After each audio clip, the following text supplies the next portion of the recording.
Bible.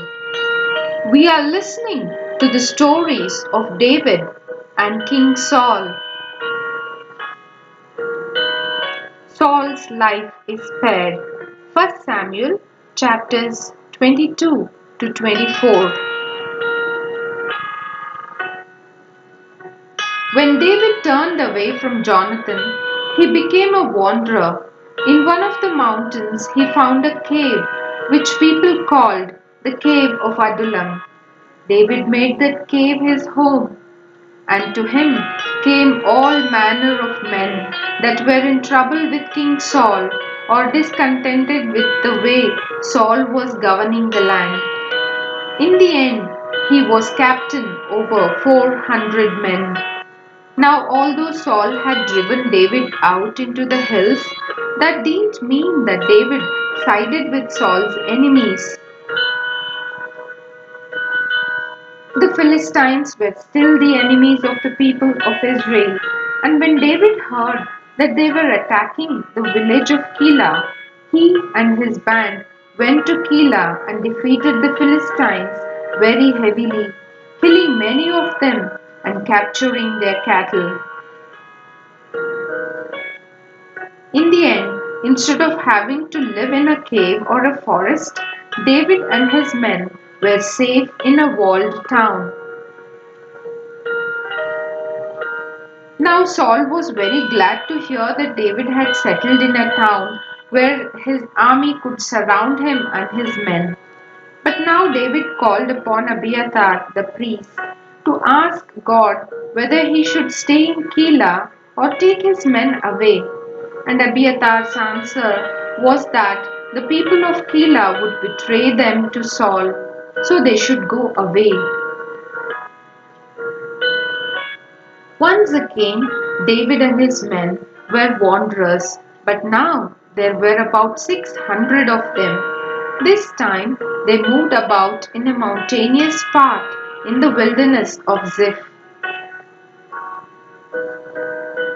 One day, a surprise meeting took place. Jonathan met David in a wood. What a wonderful meeting it was! The two friends sealed their bond of faithfulness again. After this, they never saw one another again. While Saul was away, David found new caves in which his men could live. These were around En Gedi on the rocky shores of the Dead Sea. Saul very soon discovered where they were, and he collected together 3,000 of his best men to hunt David and his little band out of the mountain strongholds where they were hiding. One evening, just at dark, Saul and his party reached a cave where the king planned to spend the night. Little did he realize that in cracks in the rocks and in smaller caves leading off the main one were hidden David and his own best soldiers. Saul wanted to lay down to sleep, and some of David's men whispered to him that now was his chance. But David had no wish to kill Saul. Instead, he crept into the main cave and secretly cut off the skirt of Saul's robe. In the morning, Saul got up and went on his way. David ran to the entrance and shouted after him. Then he asked Saul why he kept on listening to men and believing that David wanted to harm him. If he had wished to hurt Saul, could he not have killed him there in the cave? But all he had done was to cut off the skirt from Saul's robe.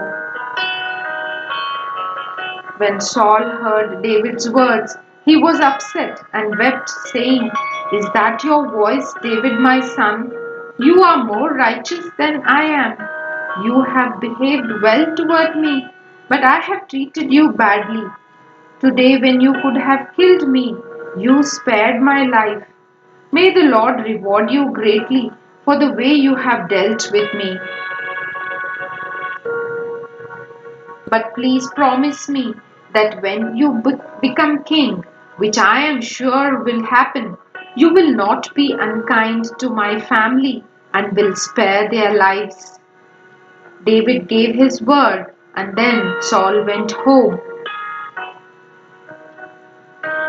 But it was not very long before Saul led out another army of 3,000 men to look for David and his little band in the wilderness of Ziph.